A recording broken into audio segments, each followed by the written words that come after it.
Students, आज मैं आपको ल्हासा की ओर पाठ का सारांश स्पष्ट करूंगी। ल्हासा की ओर एक यात्रा वृत्तांत है जिसके लेखक राहुल सांकृत्यायन हैं। ल्हासा तिब्बत की राजधानी है और आज ल्हासा पर चीन ने कब्जा कर रखा है। ये चीन के अधिकार क्षेत्र में है। राहुल सांकृत्यायन सन 1929-30 में नेपाल के रास्ते से तिब्बत गए थे और वहाँ के रास्तों का रोमांचक वर्णन इन्होंने इस पाठ में किया है। नेपाल तिब्बत मार्ग नेपाल से तिब्बत आने जाने का मुख्य मार्ग है। फरी कलिंगपोंग का रास्ता खुलने से पहले भारत का व्यापार भी इसी मार्ग से होता था। यह सैनिक मार्ग भी था। आज इस पर अनेक चौकियाँ तथा किले बने हुए हैं। कभी यहाँ चीनी सेना रहती थी। आज कई फौजी मकान गिर चुके हैं और कुछ में किसान लोगों ने अपना डेरा जमा लिया है।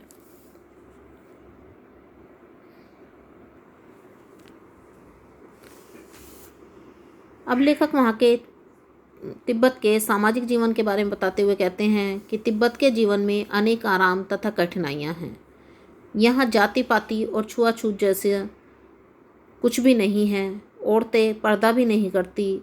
निम्न श्रेणी के भिखारियों को छोड़कर अन्य कोई अपरिचित मीन्स अनजान व्यक्ति भी घर के अंदर तक जा सकता है। उसके कहने पर घर की सास या बहू उसके लिए चाय बना लाती हैं। वहाँ पर चाय मक्खन और सोडा नमक मिलाकर चोंगी में कूटकर मिट्टी के टोटीदार बर्तन जिसे खोटी कहते हैं उसमें परोसी जाती है।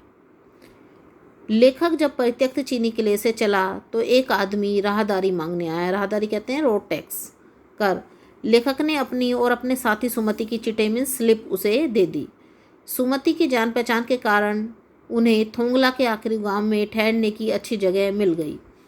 पिछली बार जब वे घोड़ों पर सवार होकर वहां आए थे तो उन्हें गरीब झोपड़े में ठहरना पड़ा था। इस बार वे भिखारियों के वेश में यात्रा कर रहे थे। तिब्बत में डांडे खतरनाक जगह हैं। ये 16-17 हज़ार फीट की ऊंचाई पर स्थित हैं, इसलिए उनके दोनों तरफ मीलों तक गांव नहीं है। थोंगला के आखिर गांव से लेखक जो हैं डांडे की तरफ चले और डांडे बहुत खतरनाक जगह हैं जहाँ नदियों के मोड़ों और पहाड़ों के कारण आदमी दिखाई नहीं देते। ये डाकों के लिए सबसे सुरक्षित स्थान है। यहाँ सरकार पुलिस पर भी खर्च नहीं करती, इसलिए यहाँ खून आसानी से हो जाते हैं। डाकू पहले आदमी को मार डालते हैं फिर माल लूटते हैं। इसका कारण है कि यहाँ के लोग लाठी की जगह बंदूक और पिस्तौल लिए घूमते हैं। लेखक और सुमति भिखारियों के वेश में यात्रा कर रहे थे, इसलिए उन्हें डाकुओं से कोई भी खतरा नहीं था। वे जहाँ भी खतरनाक स्थान देखते वहाँ टोपी उतारकर भीख मांगने लगते थे। अगले दिन उन्हें 16-17 मील की ऊंचाई चढ़कर लंकोर पहुँचना था, इसलिए उन्होंने घोड़े कर लिए। दोपहर के समय वे डांडे पर पहुँचे। 17-18 हज़ार फुट की ऊंचाई थी, जिसके दाहिनी तरफ हिमालय की हजारों बर्फीली चोटियाँ थीं। भीटे की तरफ वाले पहाड़ बिल्कुल नंगे थे, अर्थात न उन पर बर्फ़ थी और न ही हरियाली थी। सबसे ऊंचे स्थान पर डांडे के देवता का स्थान था, जिसे पत्थरों, सींगों तथा रंग बिरंगी झंडियों से सजाया गया था। अब वहाँ से लेखक को नीचे की ओर उतरना था, तो लेखक का घोड़ा बहुत धीमे चल रहा था। लेखक उसे आगे चलने को कहता है तो वह और पिछड़ जाता है। आगे 2 रास्ते जा रहे थे। लेखक बाएं रास्ते पर चल पड़ा। 1.5 मील चलने के बाद पता चला कि वह रास्ता भटक गया है। वह फिर से वापस आया। शाम के 4 बज चुके थे। सुमति उनका इंतजार कर रहे थे और वह गुस्से में थे। सुमति मंगोल थे तो इसलिए गुस्से में उनका चेहरा लाल हो जाता था। गुस्से में वे लाल मुँह करके बोले, मैंने 2 टोकरी कंडे फूंक डाले। कंडे मीन्स गोबर के उपले। 3-3 बार चाय को गर्म किया। लेखक ने अपनी मजबूरी बताई तो वह शांत हो गए। लंकोर में वे एक अच्छी जगह ठहरे। उन्हें चाय, सत्तू और गरम गरम थुक्पा खाने को मिला। थुक्पा चावल का बनाया हुआ एक पदार्थ।